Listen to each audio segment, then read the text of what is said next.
Ford, GM, and Chrysler are mounting a second attempt for $25 billion in federal loans. And this time, they're responding to the request by congressional leaders to outline how the funding will help them to survive long term.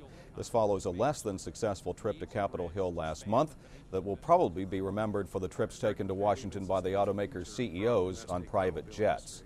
Among the plans expected to be outlined by the automakers are a reduction in executive compensation, a restructuring of their debt, and the seeking of concessions from their workers. The automakers have been suffering because of the worst sales they've seen in decades, low consumer confidence, and lack of available credit. Ford, GM, and Chrysler combined burned through about $18 billion in cash during the last quarter, and GM and Chrysler have said that they could run out of money in a matter of weeks. Each of the Detroit-based automakers are submitting their turnaround plans ahead of hearings on Capitol Hill later this week. GM is expected to discuss efforts to get rid of some of its brands, preferring to sell them as opposed to shutting them down. And some lawmakers have asked the heads of these companies to take big pay cuts in return for the bridge loans. Chrysler chief Bob Nardelli has said he'd be willing to work for $1 a year. Ford's Alan Mulally says he'll do the same, and GM's Rick Wagoner is expected to make a similar offer.